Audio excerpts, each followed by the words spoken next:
come on, let's go. Come on, let's go. Come on, let's go. I knew that I didn't deserve to have people think that there was good in me because I didn't even feel good. How's everybody doing today? My name's Edward Granger, a disciple of Jesus Christ. Today I'm going to share my testimony with you guys. Um, man, I pray that this was my road to salvation, man. It all really started when I was a young kid, man. Came from a broken home, around 7 years old. My parents, they used to fight a lot, and there's a lot of violence in my house. Let's just put it that way. And I'd find myself at times crying and scared that my parents were gonna hurt each other. So, um, as a kid, man, seeing violence at that young age, it kind of it kind of messes with you, man. So at an early age, I was already fearful. I had anxiety.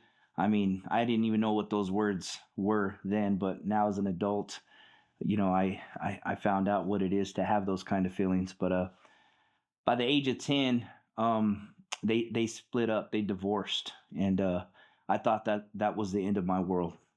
I thought that I wasn't going to make it. I was worried that I wasn't going to be with my mom or I wasn't going to be with my dad. Where was I going to go? And I was just really scared. I have an older brother right now. He's incarcerated. He's serving life in prison. But he was my best friend. I mean, he looked out for me. He did things that older brothers should do, and that's look out for me. So, here I was with a lot of anxiety. I felt abandoned from my parents. Just a lot of feelings that a 10-year-old shouldn't have. So I did join a gang when I was 10 years old. I hung around my brother and his friends, and they were already doing things, smoking weed and drinking and doing all the things that you think 17, 18-year-old kids would do. He was only about 12 or 13 at the time. But I joined a gang, man, and I felt like I belonged. I felt like I belonged to something. But my mom ended up getting remarried to a guy, my stepdad, and I really didn't take that very well. I kind of rebelled. I did a lot of things that I shouldn't have. I was really mean to my mom, but just knowing that I didn't have my dad in the house that I was going to be at, it really hurt me. It really, so I formed a hatred towards, the relationship of my mom, and not knowing as a kid that it was the best thing that probably happened to her in her life. So I just as I grew older, there's a lot of things that happened in my life. Um, I was on my own since I was 14 years old. I rebelled against my mom so much, man, and I look back and kind of hurts my heart the way that I treated her, the way that I I approached different situations, the way I talked to my stepdad. Um, it was hard.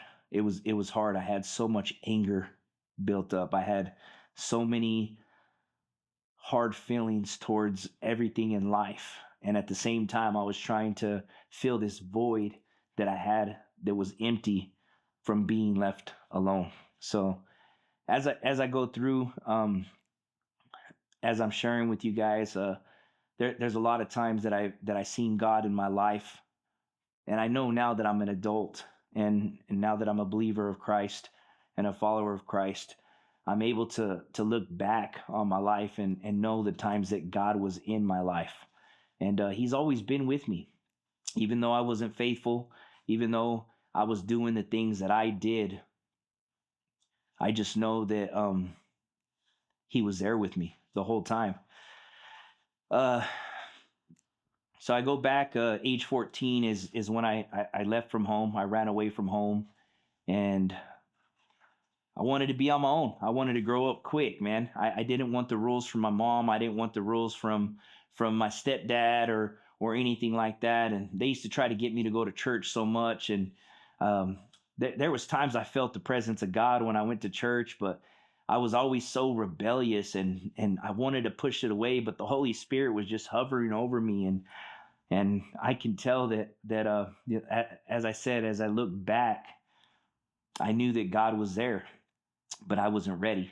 So as I go through 15 years old, my brother was in and out of jail my whole life, man, and that's one of the reasons why I felt abandoned, because not only wasn't my parents there, but my brother, my best friend, he wasn't there. So it was tough.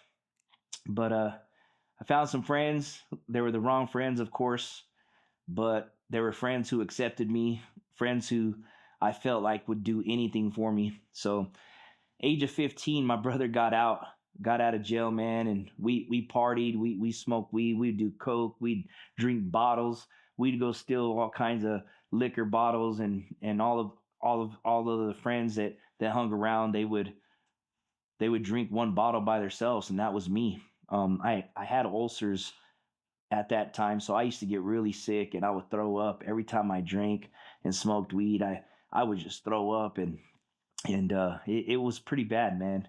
Um, age of 15 is when my whole life changed. I thought I knew what hurt was. I thought I knew what it felt like to be lost, but it was just the beginning to one of the worst things that happened in my teenager years. My brother, like I said, we're involved in gangs, and we did everything that gangsters would do. Um, he ended up shooting one of my best friends in his head, took his life, and I didn't know what to do at the time. I'm actually I look back on the times to when it happened, and it was just so unbelievable that it happened. I felt so much anger towards the whole situation. I never even knew what the story was, but I hated everything about it. The people that were there. I even had hatred towards my brother for a long time for it, because I couldn't understand why I couldn't know the truth, and it was just tough for me. So um, I was doing a lot of drugs at this time, smoking a lot of weed, definitely drinking a lot. I came back to Carlsbad. I had moved to Albuquerque, but when I came back to Carlsbad, everybody that was my friend before was not my friend any longer. They didn't like who I was because of what my brother done. They had beef with me. So as I found out, and as I would fight people, and as I started getting paranoid that people were going to kill me or try to kill me, because I mean, these are the people that I hung around with. I mean, these are people who I used to do drive-bys with, and I used to go and kick doors down with, and we just did so many things. So not only was I paranoid, but I knew what they were capable of. So I was always on alert. I always had a gun with me. I was always ready to fight anybody. If they just started talking to me, I had so much anger that I would just start unloading on people, man. And it's not the kind of life to live, but I mean, this is all before I was 16 years old, man. I ended up going to a job corps. I got in some trouble, and I was trying to. I was going to school. I was working, and I wanted to graduate. I wanted to be an adult faster than I should have been. If any young teenagers are watching this, I pray and believe that you're not going to do the same thing, and you're not going to want to grow up as fast as I did, because there's a long road ahead of you, man. So, but 16 years old, I was emancipated, man. My mom, she didn't like the things I was doing, the way I was living. I was drinking every day before school. I drunk probably like 240s before I would go to school, just because. And the only reason I went to school is to sell drugs and pay my bills in my house. So I was emancipated, man. And my mom did that because she didn't want to be responsible for the things that I could do, or the things that I would possibly get myself into. So um By the age of 16, I was a full blown alcoholic, drug addict, um, with no plans to change or live for anything else. So um, I always knew God. I always knew who He was. My grandma was a Catholic. My grandfather was a Catholic, and they took me to church. They took me to catechism. I always heard about Jesus, but I just really, never was around it enough to know anything about it. My stepdad, he's the one who brought my mom to Christ, and he's the one he used to talk to me about God and talk to me about Jesus and how he's the only way that I'm gonna change. And that the hate and the rebellion that I had against him, I never wanted to listen, but I know God was tugging at my heart. So as I go through, I ended up having my first child at 18, or actually I was 17. Um, had my first kid, and I still had so much anxiety. I remember a time that I was sitting on my front porch, and my son was a week old, and somebody came by and did a drive by my house and almost shot him, and almost shot me. I mean, I was just outside, and I had so much anger. I wanted to retaliate. I was already thinking, if I found out who did this to me, who tried to shoot me, I'm gonna kill him. And that's when I knew it was time to get out of Carlsbad. And so I did. I moved to Texas. If I didn't move, I was either gonna get killed or I was gonna end up going to prison for killing somebody. So I went. I wanted to make a better life for my son. Um, so I left all the gang stuff. I left all the drug dealing. I left all everything. But I didn't leave my addiction. I took my addiction with me, and kind of rolled into about 7 8 years of doing coke, and I did meth for my first time whenever I was about 20, and I never stopped doing meth after that. 15 years I was methamphetamine addiction and alcohol addiction. And through these years, there's so much that happened. There's so much happened to me. I mean, I don't know if anybody could relate to this, but I was in and out. Sometimes I would go to church and I would say, man, I got to go to church so I can be better. And there was times that I wanted to be better before I even went to church, because every time I tried to go to church, I would just get judged. And it was just hard because I knew the person that I was. And I knew that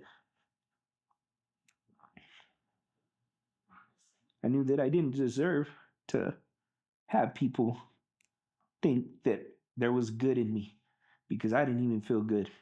I didn't even feel like I could do the right thing. But I wanted to so bad, for my kids, for my son. I didn't want I didn't want to separate from him ever. That's why I tried to do everything that I could, even though I wasn't happy in a relationship that I was in. Um, I didn't want to leave my son, so I did everything that I could for 7 years, man. And I worked a job, full time job, and I would go to the bar and drink a lot and just party and try to drink my sorrows away because I was so unhappy, man. And I ended up moving back to Carlsbad. And when I moved back to Carlsbad, I was drinking and partying, and I got with some of my old friends. I ended up going out one night, and I was I let a girl drive my vehicle home from the bar. We were actually going to a party. It was me and two other friends of mine, and it didn't turn out too well. We ended up getting into a wreck. We rolled over my truck 15 times, end over end, and lost one of my good friends that night. So as I came out of this wreck, I used to pray to God every time I would get in trouble, or every time I needed God, or every time I felt like I was gonna die. I would always pray to God, and I would always make promises that I couldn't keep. But I remember praying to him saying, Lord, if you let me see my kids one more time, I'll stop drinking. I'll stop doing drugs. I'll live right. I won't lie. I won't cheat. I won't do none of that no more. But it would have never last long. Um, by the grace of God, I'm here. I'm here today. I lived through that. He showed me my kids. Um, I had another opportunity again to make it right, but I didn't. I was a drug addict. I was a I was a sinner. I was too far gone. I couldn't be forgiven. I had did so much bad that I felt like I could never be forgiven. But I tried. I did try. But my addiction crept back in. My addiction crept back in. My alcoholism crept back in, and I got to a point to where I couldn't control it. I couldn't control it so much that it led to more destruction. The last 5 years of my walk before I was saved, man, was probably the hardest. I hit rock bottom, but I found out now that that's actually sometimes actually in my situation it was the best thing that happened to me was hitting rock bottom because I found something there at rock bottom and I'm trying to get there. So as I go on, the last 5 years of my addiction and living in the streets, man, I became homeless. Um, I abandoned my kids. I stole from people. I lied to people. I burned down bridges. I did so much, man. In those 5 years, I got shot. I got stabbed. I actually injured myself, man. I told a lot of people for many. I mean, it was a lie that I told everybody that I had got jumped. I got jumped, and I had to end up going to the hospital. And when I went to the hospital, the doctor told me I had a torn aorta. So that's the main vein to your heart, man. I didn't even know what a aorta was. I didn't know it was that serious. Like I didn't feel like I was dying, but I was bleeding internally. So I had they told me that I had less than an hour to live because I was bleeding. They needed to fly me to Lubbock, and as I'm going to Lubbock, man, I get in the helicopter and I felt so defeated. I felt so lost and like nobody wanted nothing to do with me because I all the stuff that I did. I abandoned my kids. My mom was uh was hurt with me because of the way I was living, and all my family was hurt with me, man.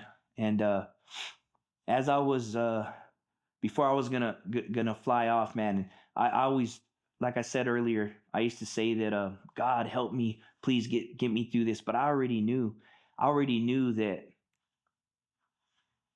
I couldn't do what I would say I was gonna do. So as we're flying off, I seen my kids, man, from afar as we're flying off, and I didn't even ask him this time because he already knew. And I just started making my peace, and I didn't ask for forgiveness or anything. I was telling God, I'm sorry. I'm sorry I was a bad dad. I'm sorry I let my mom down. I'm sorry I let you down. Please take care of my kids. And I was already ready for defeat because I didn't want to do it no more. I didn't want to battle no more. My addiction got the best of me. And as I was going to getting to Lubbock, I thought that I would start dozing out, but I started getting with the pilots and trying to say, "Hey man, let me fly this thing, man. I'm not gonna make it." And I kind of started having the sense of humor that I used to have when I was, before I was deep in my addiction, and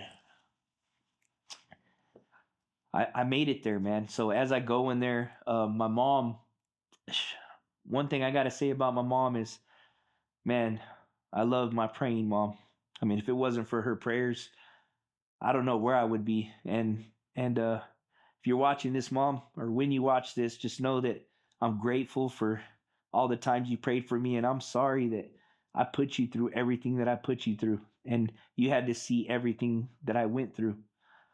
But you were always there, so I'm grateful for that. I thank God for you every day because I wouldn't have made it without your prayers.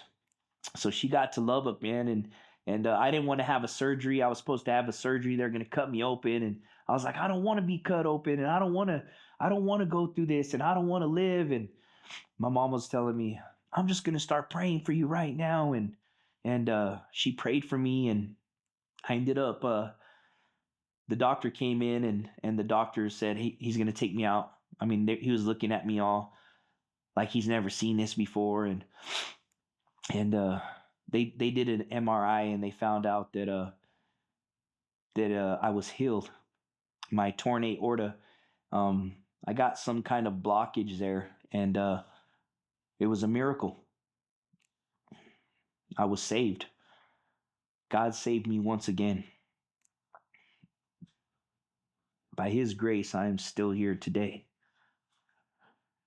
So you would think that right away I would surrender, but I didn't, because I didn't even know what that meant. I didn't even know what it meant to surrender.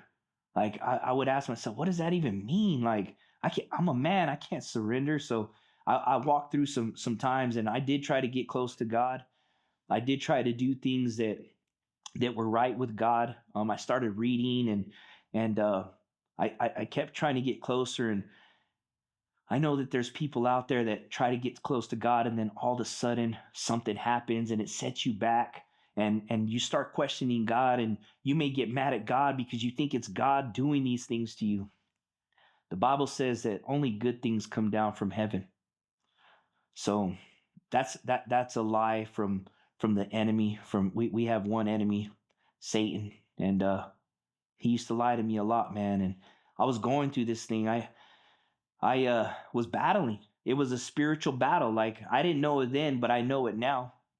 So as I was battling, everything that you could think of started happening to me. My stepdad ended up having a mass heart attack, and my mom was just like so frantic, like way worse than I ever seen her. When I was on my deathbed like 3 or 4 times in my life at that time, and I've never seen her so hysterical.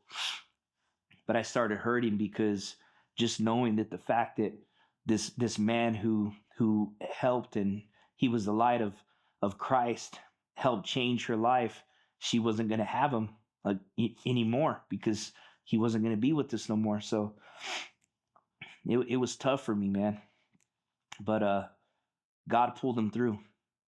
Um, about 2 weeks later is I get a call from my dad, and he couldn't even speak to me. I have two stepbrothers, actually three stepbrothers, two from on my dad's side. But he called me, and he was like, he couldn't even talk, and I was like, what is it? Just tell me what it is. And he finally said that they found my little brother dead outside of Santa Fe.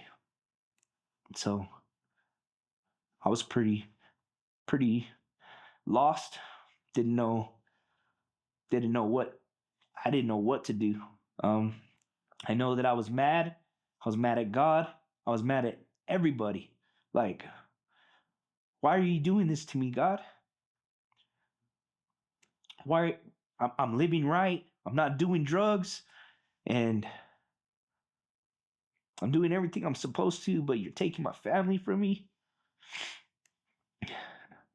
But like I said, it's what the Bible says. We have an enemy that wants to steal, kill, and destroy. And that's what he was trying to do to me. He didn't want me to come to Christ. He didn't want me to. So during this time, I finally surrendered. I finally accepted Jesus Christ to be my Lord and Savior.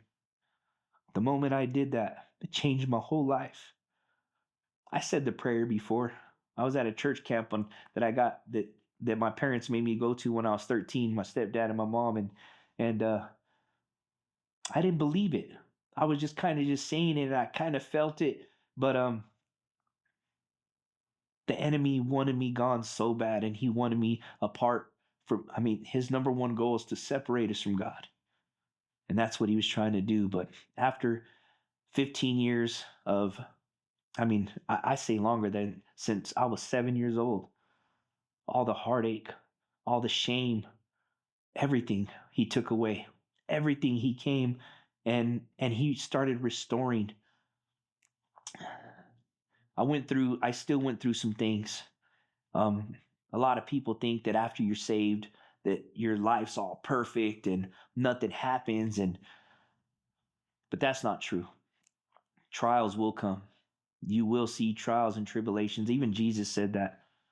But he also says, take heart, because Jesus has overcame the world.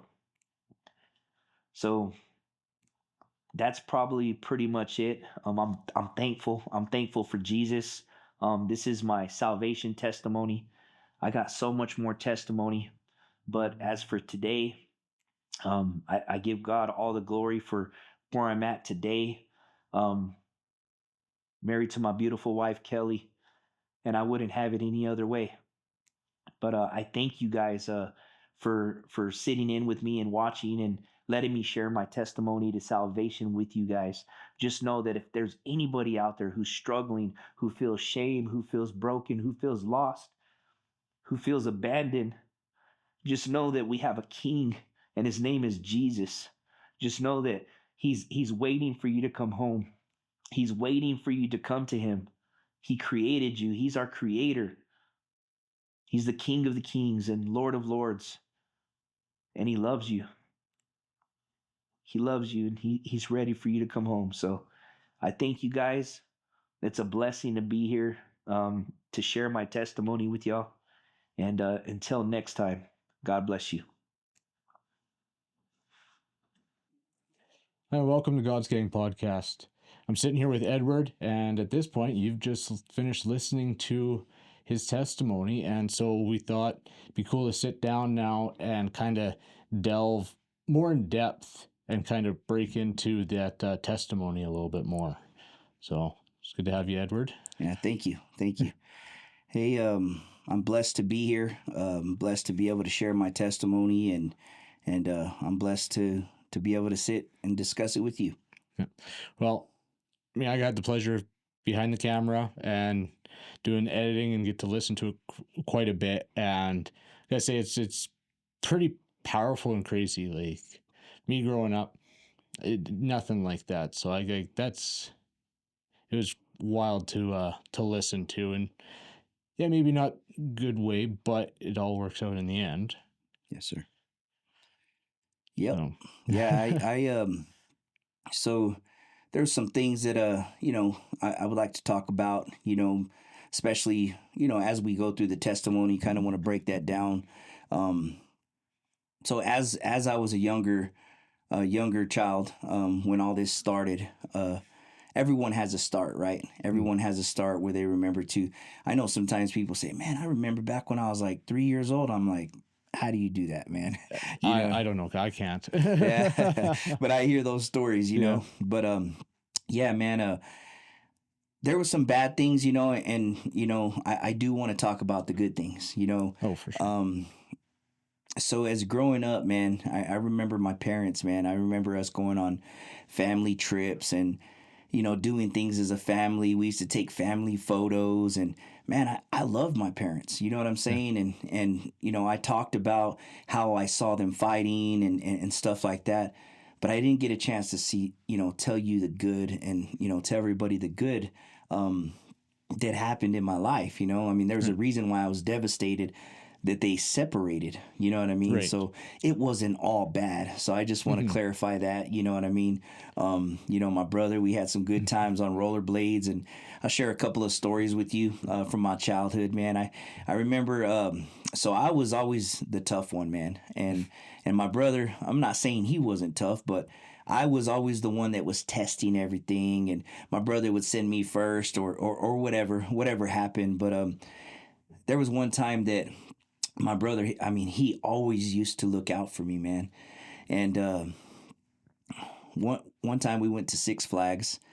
When we came back, we found out someone broke into our house, and So as my brother, he wants to take control of things.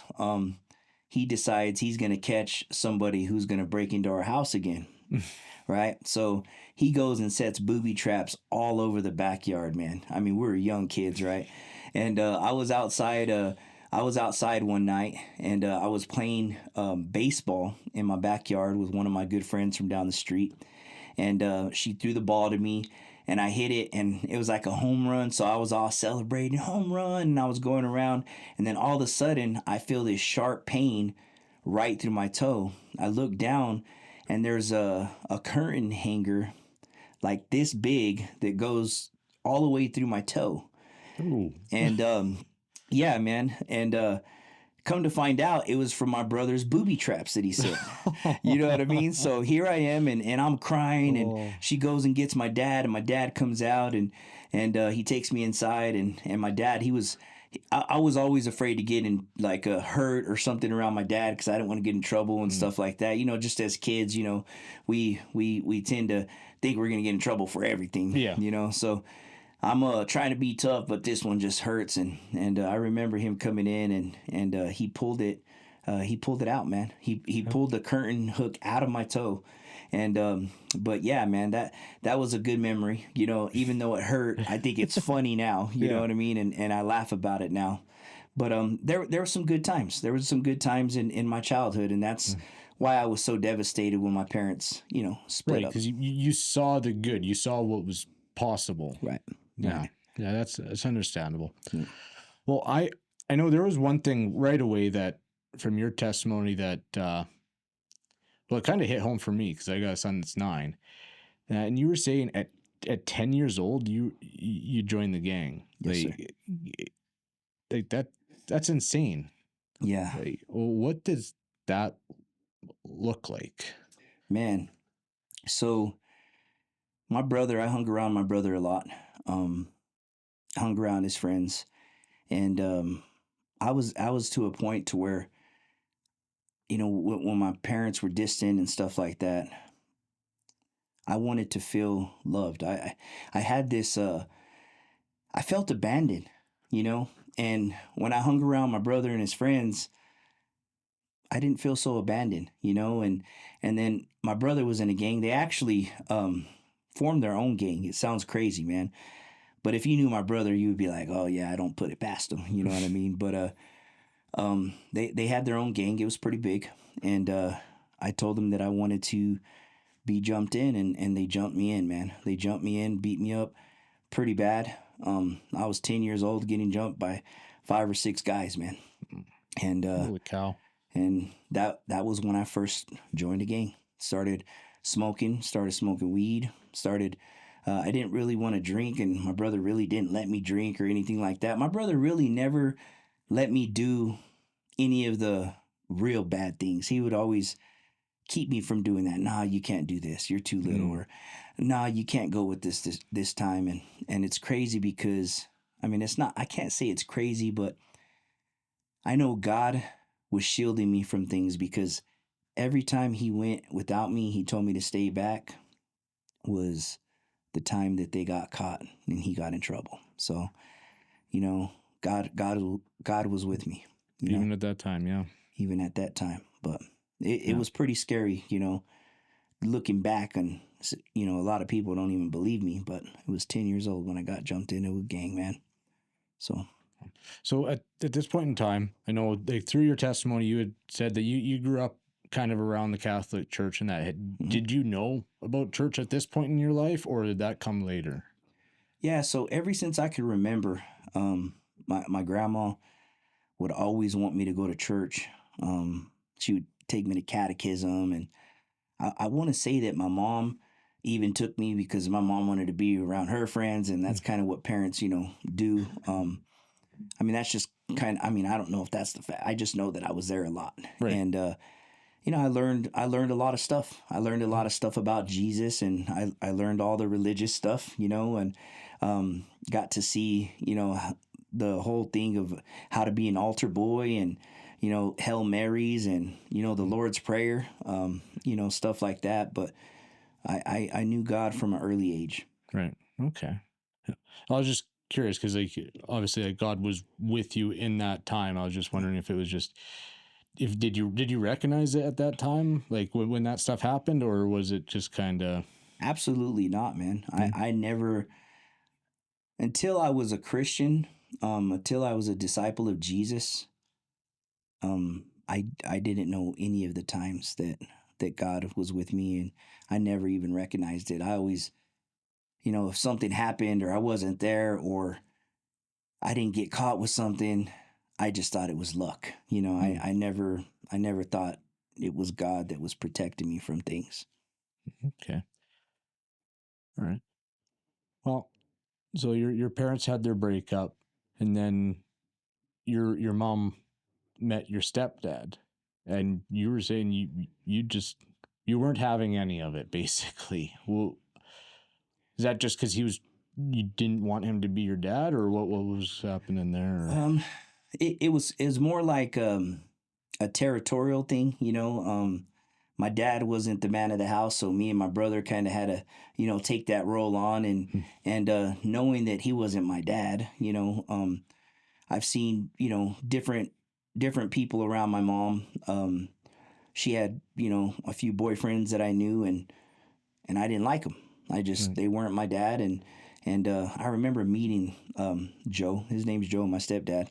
Um, I remember meeting him. I was outside rollerblading, man, and I run into this guy at my mom's car in the parking lot, um, and he just starts talking to me and saying, "Hey, man, is your mom inside?" And I'm like, "I don't even know this guy." You know what I mean? Like, who is this guy? And he's talking to me in the parking lot, and later on, I found out that I found out who it was. You know what I mean? And I got to tell you the story since that came up, and then I'll finish on that. I do apologize, but No, it's all good. it just came to me, man. The reason why he was looking at my car is because me and my brother stole my mom's car, and we took it to the flumes, and we were all ragging it in the sand dunes and stuff. There used to be a bunch of sand dunes back there, Oh, okay. and we blew out the transmission, man. So we started driving. We had the only way we can drive was in reverse, so we drove in reverse all the way from the flumes back to my mom's apartments, man. Oh, man. And but yeah, it was pretty wild, man. But yeah, man. I just I couldn't really stand the fact that there was another guy in my mom's life. You know what I mean? I always thought that maybe by some miracle that my mom and dad will be back together. Right. So, Yeah, there was that hope. And like yeah. you said, looking back at the good times, there Yeah. was that deep down hope. Yeah. Well, you went on to say that he ended up being like the best thing for your mom. Mm-hmm. So my mom was pretty crazy, alcoholic, drug addict. She was pretty scary when she was under the influence and stuff like that. And man, whenever they were together, the times that I noticed, she was always happy. I seen this glow that I'd never seen her have before. Like true happiness. True happiness. Yes. And I seen her quit everything. I seen her quit doing drugs. I seen her quit partying. I seen her quit drinking. Whenever she told me I don't drink no more, I couldn't believe it. She always kind of hid the fact that she did drugs, but as a kid growing up around it, seeing it every day, seeing it time after time, you develop that know of, you know what I'm saying? And I knew when she was high, Right. But yeah, man, she just they started going to church, started taking me to church. I didn't like it because it wasn't a Catholic church. It wasn't Oh, okay. my church that I was comfortable with, that my grandma took me my whole life. And, it was actually a Pentecostal church, man. But I remember my stepdad used to always come to tell me, and he would always try to keep peace because I was really mad. I was really mean to my mother, man. And I used to, and I was mean to her because I felt like I had the upper hand on her. You know what I mean? And I always felt like she owed me something. You know what I mean? And I would really treat her really bad. And I go back and, I ask for forgiveness, and I really see that I treated my mom really wrong because of the way I was. I was prideful. I had a bunch of anger. I was, you know, smoking weed sometimes and drinking sometimes, and if I didn't have those things, I'd get pretty cranky, you know, pretty upset, and you know, I'd take it out on my mom, man. But my stepdad, when I said he was the best thing that ever happened to her, I mean, those are the things. I mean, because of the glow, the happiness, and he brought her to Christ. He brought her to know God, and even though she went to a Catholic school and she grew up a private school, she knew God. Her parents had her in church and stuff like that. But I seen a change in her. I seen a change, and I know that she was going to be safe, you know, with him. So, like, just around 14 when this was happening, and Yeah, in between the age, well, about 12 to 14. Yeah. okay. So, would you kind of attribute like the start of your walk with Christ to him in that moment, or Um, how would you characterize that? I would, I would, because so I didn't go to their church, like I said, because it wasn't my church. It wasn't Right. San Jose. I remember walking into this church that they made me go to. Well, it took them a while because I didn't want to go. I was rebellious, and they would ground me for not going. So Oh, okay. I was getting grounded for not going to church, and I would end up going to my own church anyways and still get grounded because I didn't go to their church. You know, but I think my mom kind of wanted to keep an eye on me, you know what I'm saying? And she was real protective over me, and so was my stepdad. I mean, he was like, "Hey, these are the rules. You got to go by them." And I'm like, "Oh man," you know, but I did go to church. He did take me to this church, and I remember the pastor. His name's Larry Allison. I walked into the church, and he stopped preaching whenever I walked in, and I was like, man, typical people judging me. You know what I mean? But you know, later on, you know, in my life, I found out that, you know, have you ever been in church and you're hearing a message, and it seems like that message is to you, and you're like, A few times, okay. yeah. My first time in this church, man, that's how I felt. That's how I felt. I was actually 12 years old. I remember I was 12 years old, and went into this church, and I'm thinking to myself, my mom tells this pastor everything. You know what I mean? Like he's doing this just to talk to me. You know what I Yeah. mean? And later on in life, I found out that, you know, it was God using him, talking Right. through him to get a message to me, because I felt, I was like, man, this is all to me. You know what I mean? But and then later on in life, he did end up telling me that his message changed whenever I walked in. So that's, it was amazing. You know, this guy was truly anointed. He preached the gospel, and but I wouldn't have went to that church if it wasn't for my stepdad. If he didn't Right. take me there, you know what I mean? I mean, he would have lunches with them, dinners with them. I mean, every Sunday we were going to eat with the pastor. You know what I mean? And you know, if you knew me, I don't like missing meals, man. So that was my favorite part, man. Yeah. Going there, Hey, man. you gotta love the food. Yeah. Yeah. Well, I think it's pretty cool that you were going there in protest, but there was still a message there that, I mean, obviously you were listening if it made you uncomfortable and get your back up. Yeah. So I think you definitely brought something away from that, even if in the moment you're like, no, I ain't listening to this, and getting your back up and getting all defensive. So I think it's pretty cool and crazy how God works. Well, I wanted to move a little bit more down the line, unless there was more stuff you wanted to talk about in that. No. Go ahead, brother. Okay. Um, around the time, see if I got my timeline's right. Like, your brother ended up going away. Mm-hmm. And is that around the time that you started Job Corps? So my brother was in and out of jail since I was 10 years old. Still to this day. I'm 41. He's been in and out of jail my whole life. The longest he's probably ever been out has been about 6 months. Since I was 10 years old. So the point I went to Job Corps, I was 16 years old when I went to Job Corps. It was after my brother killed one of my good friends, man. Um, it was after that. Yeah. Okay. When I went to Job Corps. So now I don't know what Job Corps is. Can you explain what is Job Corps? Job Corps was they teach you how to they get you a trade. You finish your GED there. They teach you how to work. They help you with your school. It's just like a program for people who fell short, who couldn't make it through high school, for troubled kids, for people who came from broken homes. I knew a lot.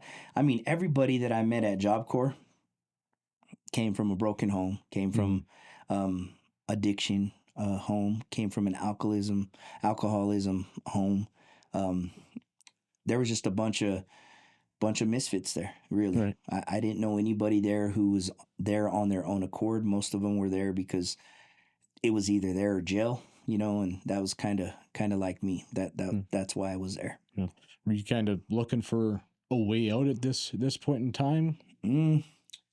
I was, man, because not having friends doesn't feel really good. You know what I mean? I had a couple of friends, good friends still.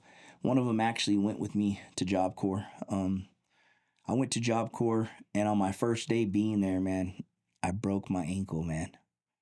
And it was crazy because the friend who went with me, he ended up leaving because I was his only friend there. So I got put in the infirmary, and he was like, I'm the one who taught. I was like, man, come with me over here to this place and it's going to be cool. We can get, we don't have to worry about gang banging. We don't have to worry about none of that no more. We can get our GEDs early and we can start working. And I mean, I had a goal, you know what I'm saying? But I've always been that person who needed somebody with me. You know what I mean? I've always been that type of person who couldn't be alone. Right. Yeah, I can understand that. Always wanting that best friend sitting right there, someone to just share something with. Yeah, but he left. He left the first after I broke my ankle and I was not around. He took off, man. Oh. So yeah, he took off, man, and which was probably the best thing because he probably would have influenced me to leave too. You know what I mean?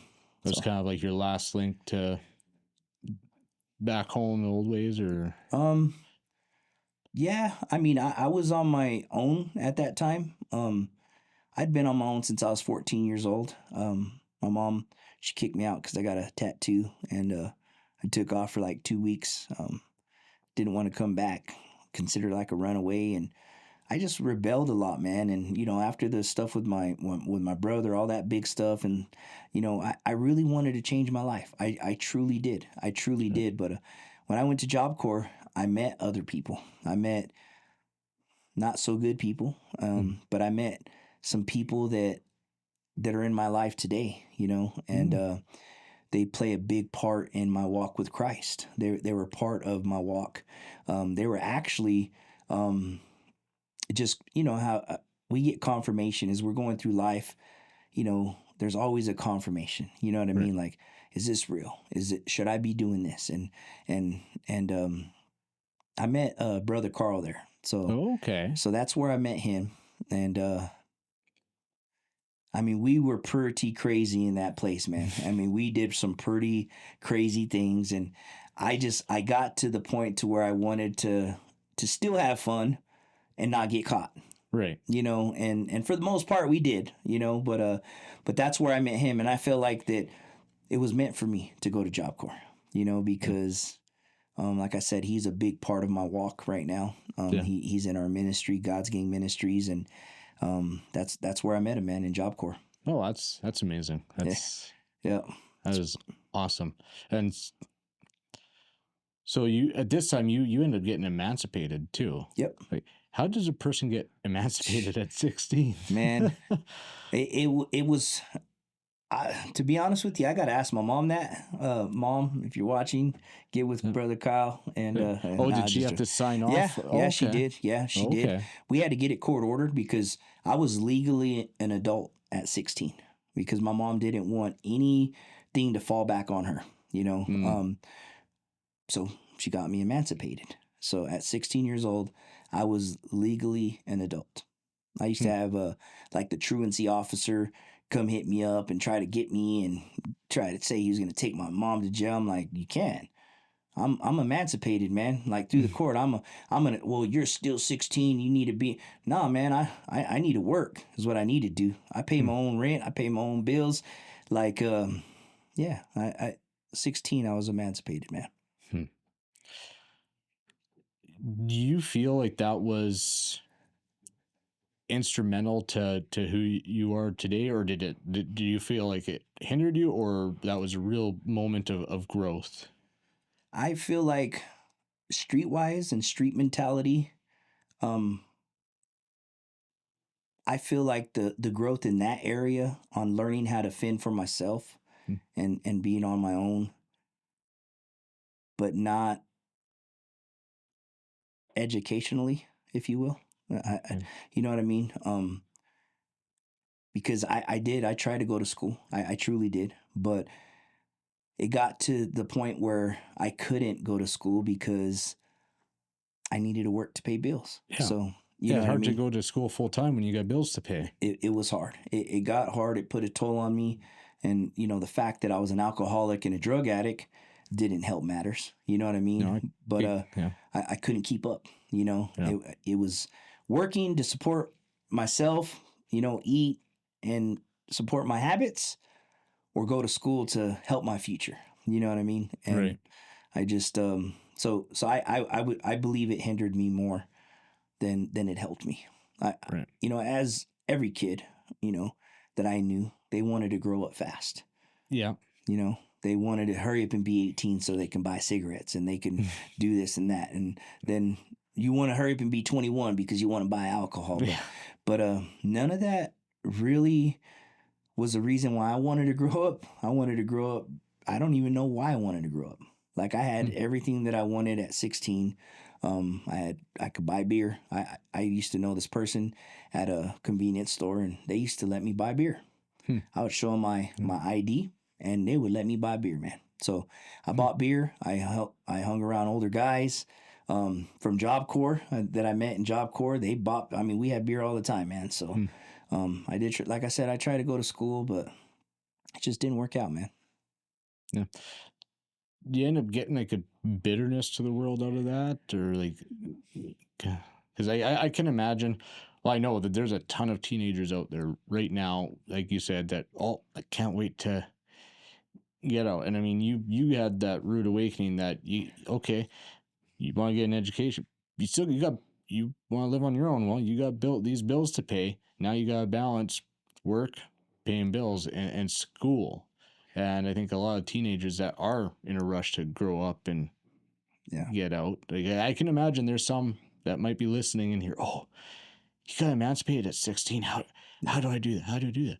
It's But I mean, obviously things have worked out for you, but it wasn't all sunshine and roses. You had to put some stuff on the back burner just to survive. Yeah, man. I tell my sons this all the time, especially my youngest, man, that enjoy your time as a kid. Enjoy your time as a teenager. Because once you're an adult, you work for the rest of your life. The first part of it is you have to work so you can support your family. And then I'm not that old, but I know when you get older, I just see people, they retired, and they don't want to just sit at home. They want to go work because they don't want to be bored. So they want to go and do something. So, as a kid, you have no responsibilities to put a roof over your head and stuff like that. So I encourage every youth to finish school and enjoy their time as a youth as long as they can. Yeah. As a general rule, it's easier to deal with mom and dad's rules than the rules of the real world when you have to pay your own bills and everything. Absolutely, man. Absolutely, man. No matter how strict they may seem at the time. I kind of want to fast forward to what I understood from hearing your testimony, the real turning point. You didn't really elaborate it on much, and you don't have to, but you kind of alluded that you you may have done something to yourself. Yeah. And it's up to you if you want to elaborate on that. But then out of that, like in the plane going to Lubbock for surgery was a major turning point in your life and your walk with Christ. Yeah. Like, did you want to elaborate on that a little bit? Sure. So growing up from a young kid, I like to damage things. I like to have self-inflicting pain. Punching walls, punching windows. I used to get light bulbs and make my friends hit my hands with the light bulbs, busting them over my knuckles and over my head, and I just really did it. I mean, I guess because I liked to see how much pain I can tolerate. Well, whenever I said I injured myself, I actually would hit myself all the time, and I would keep hitting myself right here. I'd hit myself in my face. I would try to knock myself out. Like sometimes I get so mad at myself that I would just rage out and just start hitting myself and trying to knock myself out, man. And one time I swung on myself and knocked my air out. It felt like I cracked my ribs, and I was so embarrassed, man, because I mean, who beats theirself up? You know what I mean? Like, who does that? You know what I mean? And I truly wanted to hurt myself. You know, I contemplated suicide a lot of times, but I never knew. I mean, I didn't. I knew I couldn't do it. You know what I mean? I knew I never could do that. Right. So the best thing I could do was, man, just hurt myself. I didn't really care. You know what I mean? And I ended up. I thought I had cracked ribs, and when I went to the hospital, I found out that I had a torn aorta, and two layers of my main vein to my heart were tore. I was bleeding internally, and like I said, I told everybody that I got jumped because, like I said, I was embarrassed. I was embarrassed to. What? How did you hit yourself? Well, that's the thing. How do you tell people, oh yeah, I was hitting myself and Yeah. that's why. I mean, I can only imagine that you're under a lot of emotional pain that you maybe consciously or subconsciously you're trying to. I mean, obviously I'm not a psychiatrist, but Yeah. that's what it sounds like Yeah. to me. But what part of that experience, because you were saying you were on the plane looking out at your family, Yeah. and it's almost like a light switch, and you're well, I mean, it was basically you were saying goodbye, but like, was it the fact that you thought you were done? That was like, okay. Yeah. I thought, they told me that I had less than an hour to live, and I asked them. I mean, I was pretty smart, but anyone could have done this math. I asked the pilot. I said, "How long is the flight?" And he said, "About an hour and 25 minutes." So it don't take no genius to know. And I'm like, well, I'm pretty much done. And I just started, telling God that, hey, I'm sorry that, I'm sorry that I failed as a dad, as a son, as a friend. I'm sorry. And I was okay with that. I came to peace with that because I didn't want to fight the addiction no more. I didn't want to fight anything. I didn't want to go another day, and knowing that, guess what, man? I never thought I would, I knew for a fact that I wouldn't get a gun and pull the trigger, but I always thought that, hey, I can injure myself and that's all I can do to myself, Right. But I had peace, man. I had peace with God. I had peace. And like I said, I didn't ask him into my heart or anything like that. I just apologized and said I was sorry for not being who I was supposed to be. Well, and I think a lot of people miss that. It doesn't need to be a formal prayer. It's relationship and establishing that relationship. And I think that's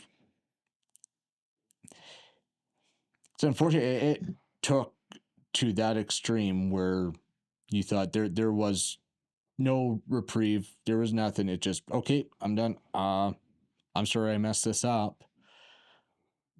But then, because up to this point, it sounds like you were pretty hardened, and you know, and you just you were saying you lost your sense of humor to, hey, we're actually landing in Lubbock, and you're joking with the pilots to get them to let you land the plane or Yeah, man. and that. Yeah. And I can only imagine being there, seeing just a visual transformation after your conversation with God. And then, like, when you were messing around there, did you sit there and think, hey, we're actually, like, look at the clock and be like, hey, we're past that hour mark, maybe there's a chance, and that's what kind of cheered you up? Or I was waiting for any moment for me just to close my eyes and never wake up again. But that wasn't happening. I started feeling stronger. I started feeling like I could get up and walk, and they had me tied down and everything like that. And but that's not the way I felt. I felt, you know, I kind of, to be honest with you, I got upset. I got upset when I got in the hospital because they were trying to cut me open. They were trying to have surgery on me. I'm like, I don't need it. You know what I mean? First of all, I don't feel like I need it. Second of all, if I did need it, I don't want it. Period. I mean, that's and it was just I believe the spiritual warfare that was taken on in my life. You know what I mean? It was, the enemy trying to get me to feel defeated, and that's where I needed to be because that's where Christ met me. You so I know, say, in that moment of defeat is what you brought you right. in heart to Christ. Yeah. Yep. And at that moment, after the doctor came in and said it was a miracle and that I didn't need surgery and all that stuff, man, I acknowledged that God saved me. I knew at that point that He saved me. Well, there's no other Yeah. explanation. Yep. That's Yep. that is truly incredible. It's amazing. Yeah. But, okay, so I guess you got healed, everything went back home, back to old ways, or Absolutely, man. Yeah. My mom, she actually, I had a girlfriend at the time, and my mom wouldn't let me talk to her. I remember, she no, like, she was trying to keep me from all my friends outside because if my blood pressure went up, there's a chance that, I mean, they told me I had to keep my blood pressure down, the Right. doctors, because at any moment, my It blood was pressure got too, weak, yeah. if my blood pressure got too high. So, so I was like, I found out, because I was trying to call everyone from my phone, and I found out that they weren't allowed to call me. Oh well, uh, they're keeping you away from. They're not letting you talk to anyone. I'm like, what is going on? So I got angry, and my mom ended up leaving me, and my dad ended up coming to get me. He drove from Albuquerque. He came to Lubbock, and he took me back to Roswell, where then I met a friend there, and she took me back to Carlsbad, and here I was again, right where I left, and but I had a change of heart. I had a change of mind, and I knew that I needed to get out of Carlsbad, so I wanted to go to Albuquerque. And person I was with, they didn't really like that, and they took a baseball bat on me and started trying to hit me where I was already injured and stuff like that. But I ended up going away. I ended up making it to Albuquerque, and 2 weeks later, I was working a construction job. You know what I mean? Like fully healed. Wow. Yep. I was gonna say, like, I mean, we've in our groups now we've talked that it's not like, okay, you're saved and then everything's sunshine and roses. It still work. And so, was there? You remember any like defining moments with that? Because like you said, it kind of started going back to old ways where God looked at you and be like, dude, what are we doing? Yeah. See, so at that point of my life, I knew that, so I didn't confess with my mouth and believe in my whole heart that Jesus was Lord at this time. I was still kind of like, why me? You know what I mean? Like I'm too far gone with the things that I did. So at this point in my life, I hadn't surrendered my will to him yet. You know what I Okay, it was mean? more like, hey, Yeah.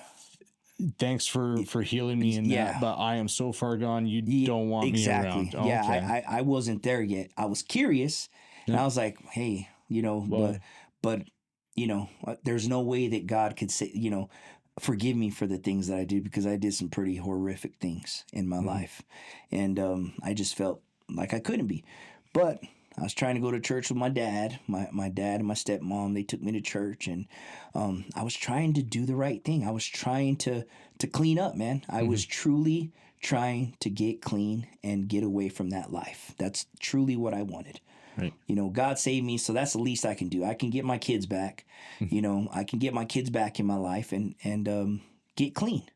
I mean that's what I wanted to do. But obstacles came. As they always do, Yep. like the enemy doesn't Yep. want to let go. Yep.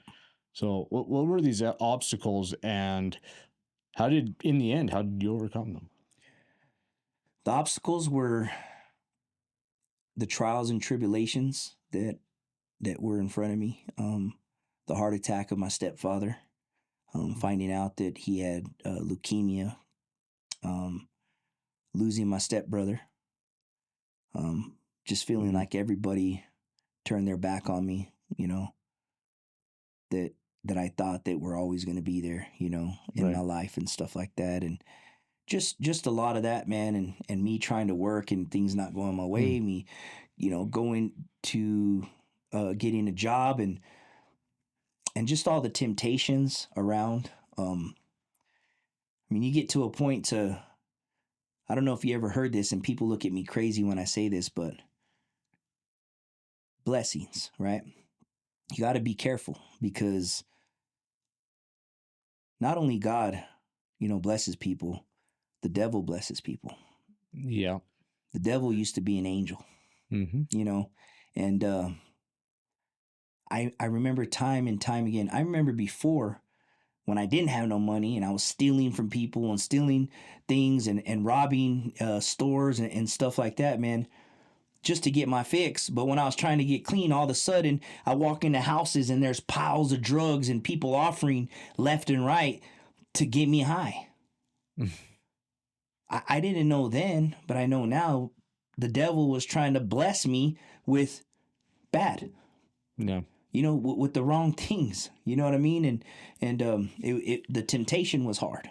Well, you knew that desire for fellowship, for just being around other people that you had, and Yep. so that was the wealth he was providing you to try and trip you up. Yep. That's right, man. But yeah, it wasn't until all those things, and I overcame it because God has a purpose for me. He And at this top point in time, you had realized that. I didn't start real so I didn't start realizing my purpose until I met my wife. And I don't even think she knows this, man. But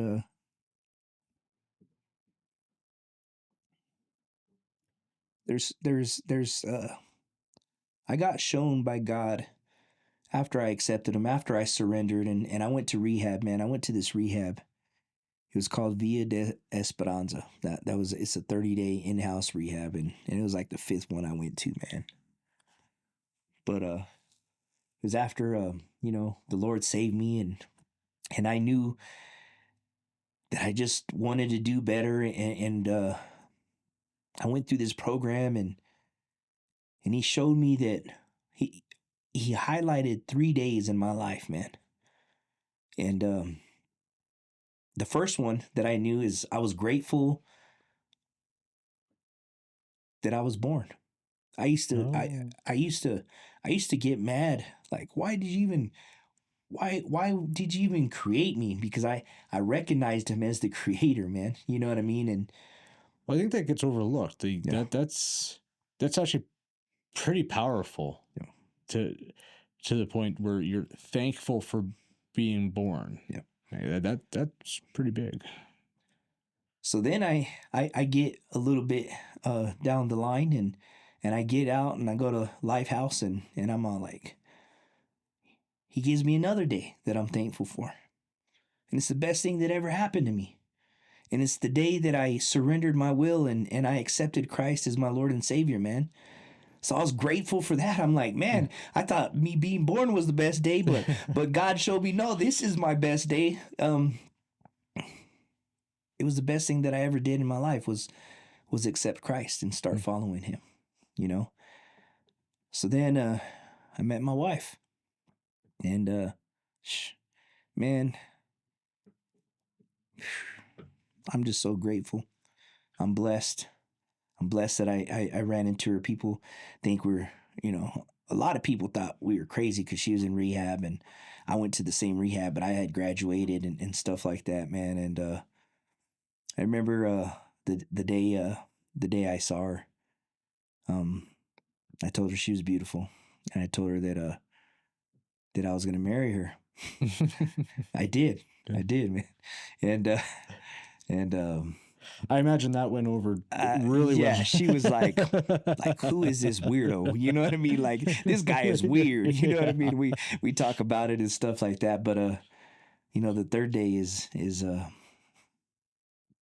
first one was being born. Second one was not in this order. And my favorite days are just days that God showed me. Mhm. The second one was being saved, and the third one was when I found out my purpose. My purpose to help people come to Christ, to help people to know Jesus, to really know him, to really know that there is hope in him. I questioned my whole life, are you real or are you not? If you're real, you better do this for me. And testing God in so many ways, and just in and out, and being with my wife. I always loved youth, man. Coaching baseball. I coached baseball 16 years, man. Coached football, baseball. Was really good. I led a lot of teams to championships. Never knew that it was God leading me, and that God gave me the gift to lead, and finding out my purpose in life. Like I said, I found it when I got married to my wife, in that time where I met her, and I was really on fire. I actually tried to start a ministry. I actually had the vision of God's Gang ministry in 2017, but I tried to start a youth ministry back then, or back in 2018, and it just didn't fold out like it was supposed to. But the Bible says that a man may choose his path, but the Lord directs his steps. And I had to grow first. I had to learn. I had to be a student. I had to go through some. There was other things that I went through, and that's going to be in part 2 of Testimony Tuesday for my part. So I'm not going to put too much into that, but just finding my purpose, man. Yeah. So the day I was born, the day I was saved, and finding my purpose. And I think that once you know your purpose, it's and you know who gave you that purpose, I think that changes everything. That's amazing. I think that's you said there's a part 2, and I think that's a good place to leave off part 1. I will say I am grateful that I've been brought into your life, and I've learned a bunch of stuff from you. I continue to learn and be inspired by you, and it was an absolute honor on my behalf to listen to your testimony and then do the sit down and dive a little bit deeper into it. Yeah. Well, I'm grateful to have you with me side by side, brother. it's all glory to God, man. He gets the glory for this all and everything that's happening. Like I said, I never imagined it this way, you know. I never pictured it being this way, but you know, I'm praying and believing that these testimonies are able to help people, you know, that may be in the same spot as, you know, the person giving the testimony, or you know, been through the cycle, you know, the rehab after rehab, and the falling down and getting back up and falling down, and knowing that there is hope, man. And I think, you know, with the things that we're able to do and what the Lord has blessed us with, I mean, the equipment, you know, we may be rookies at doing this, man, but God is going to lead us. Amen. Amen. Amen. So, All right. All right. Well, thank you for tuning in this week. Edward and I hope you enjoyed it, and you brought some meaning, some revelation, and if you needed some hope. And come check it out next week, as we have a whole new interview to go through. amen. All right. Have a blessed week. Thank y'all for watching. God bless you. Come on, let's go. Let's save these souls.